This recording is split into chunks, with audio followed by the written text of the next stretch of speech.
Olá, pessoal. Vamos dar início à nossa aula, de biologia. Dar boas-vindas a todos vocês. Espero que vocês estejam preparados para mais uma rotina de estudos. Vamos continuar nosso ano letivo. E para esse semestre, eu preparei um conteúdo para que nós possamos revisar conteúdos que vimos lá no primeiro, no segundo ano de vocês, para a gente já começar uma boa preparação para o Enem.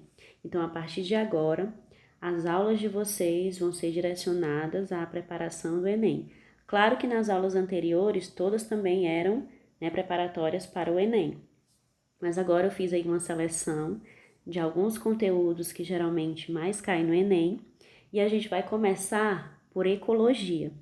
O conteúdo que eu trouxe para a gente tratar hoje foram os ciclos biogeoquímicos, Então a gente vai dar início os ciclos biogeoquímicos, que foi um conteúdo que vocês já viram lá no primeiro ano, então é importante que a gente retome esse conteúdo para dar uma revisada caso ele caia no Enem.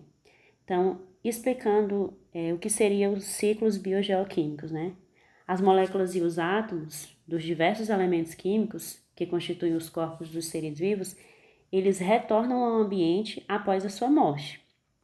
Isso ocorre principalmente graças à atividade dos seres comedores, que são os detritos, são chamados de detritívoros. E também as bactérias, os fungos aí que são agentes decompositores. A circulação de elementos químicos, constituintes de moléculas orgânicas, entre os organismos e a parte não viva do planeta, que é a atmosfera, a hidrosfera e a litosfera, é denominada de ciclos biogeoquímicos. Então, a constante reciclagem da matéria orgânica, ela devolve ao ambiente, na forma de substância inorgânica, os elementos químicos que a constituem, possibilitando assim a utilização desses elementos por outros seres vivos. Então, resumindo, isso aí é um conceitozinho, básico dos ciclos biogeoquímicos.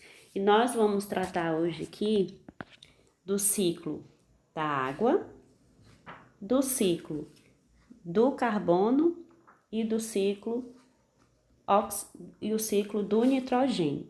Então, isso não é novidade para vocês, porque já foi um conteúdo que já foi abordado no primeiro ano. Então, acredito que nós vamos só relembrar alguns pontos que são importantes. Para começar, o primeiro ciclo que nós vamos ver agora é o ciclo da água.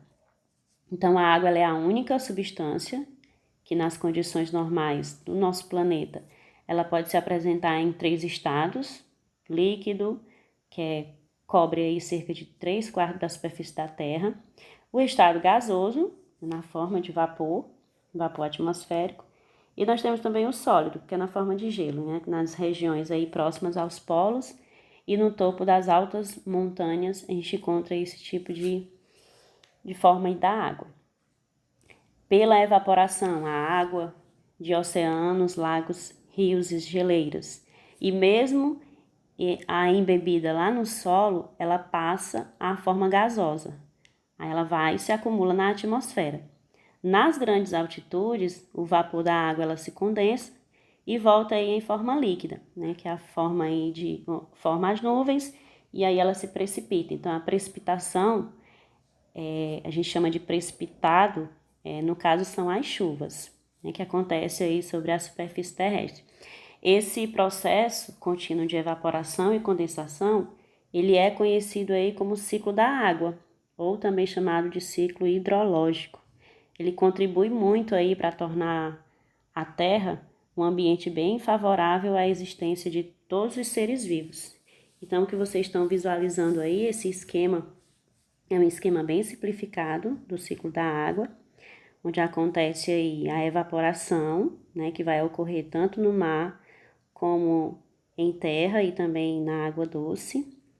A chuva também ocorre em todos esses ambientes, porque acontece a evaporação ou pela transpiração e respiração aí dos seres vivos, e depois ela volta em forma de precipitação, que pode ser chuva. Essa precipitação ela pode acontecer de forma líquida ou de forma sólida.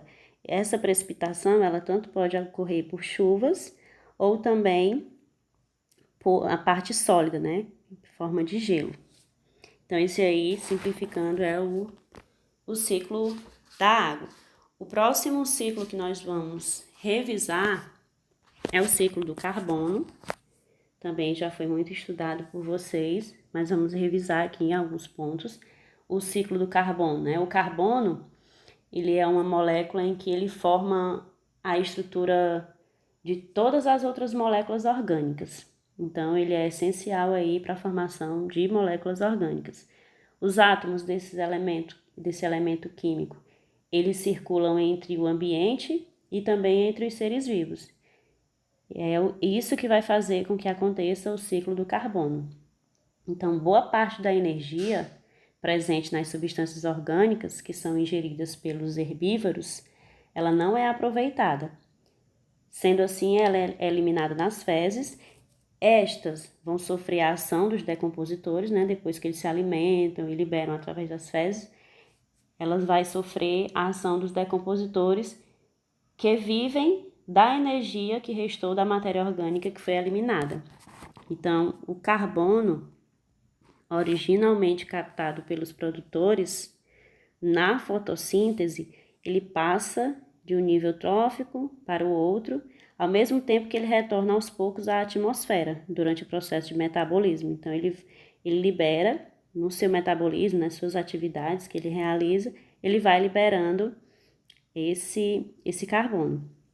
E também pela ação dos decompositores, né, que vão atuando em todos os níveis tróficos. Então, a gente visualiza aí na imagem a ação do carbono, em que ele é liberado através da respiração dos vegetais, através das ações dos outros seres vivos, e aí ele retorna, através aí do processo de fotossíntese, ele retorna para ser utilizado aí pelos seres vivos.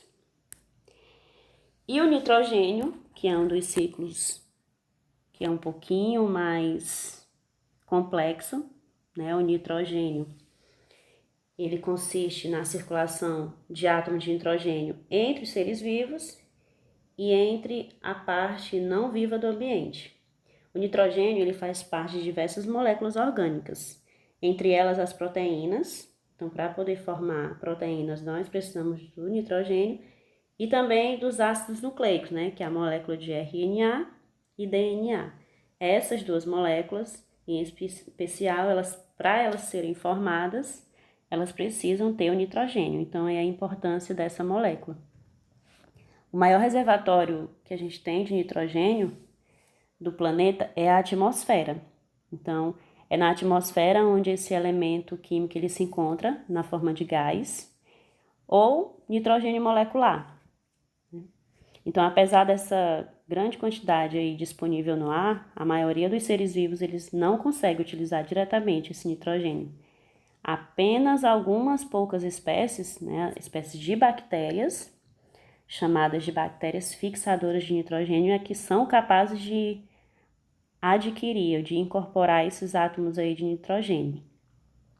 Esse fenômeno em que essas bactérias têm essa habilidade, é chamado de fixação do nitrogênio, feita pelas bactérias.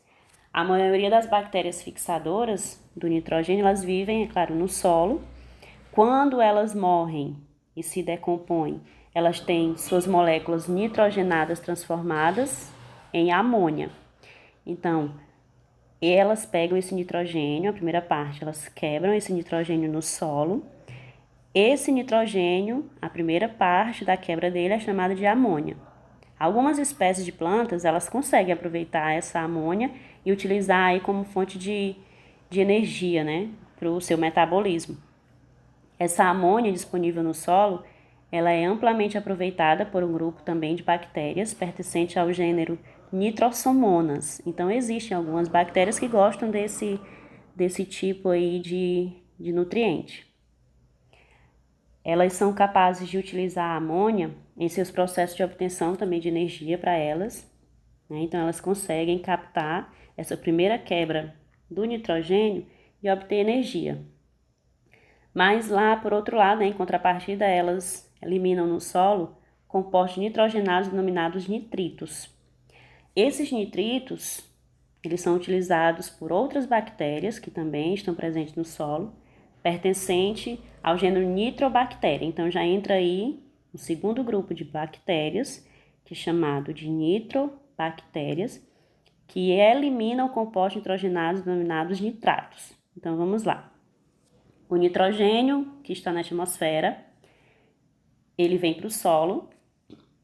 O primeiro grupo de bactérias, que são as bactérias que decompõem esse nitrogênio, elas vão quebrar esse nitrogênio e transformam o nitrogênio em amônia.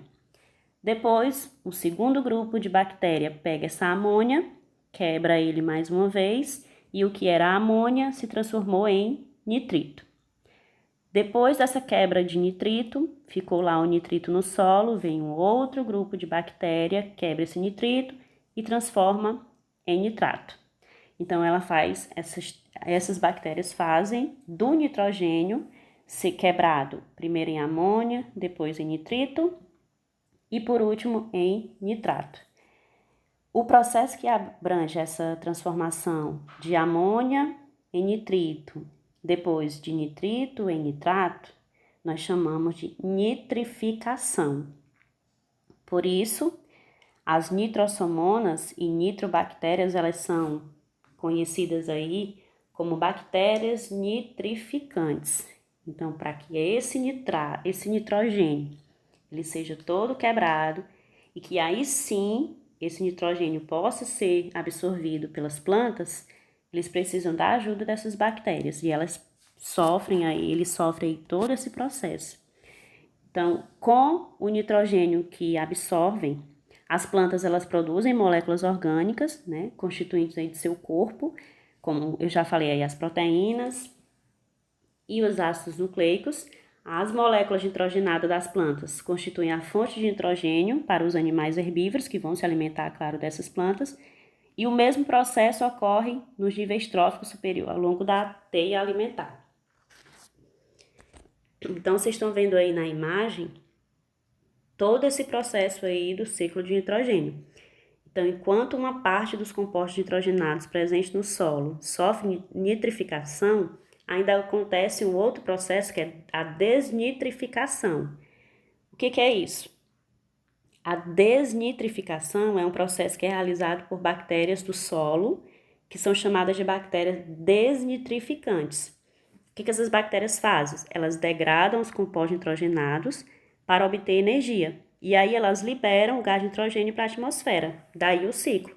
Então, essas bactérias que fazem essa desnitrificação, é como se elas estivessem voltando toda aquela quebra que a gente já estudou, amônia, nitrito e nitrato, elas refazem tudo isso e transformam de novo em molécula de nitrogênio. E aí esse nitrogênio, ele vai para a atmosfera.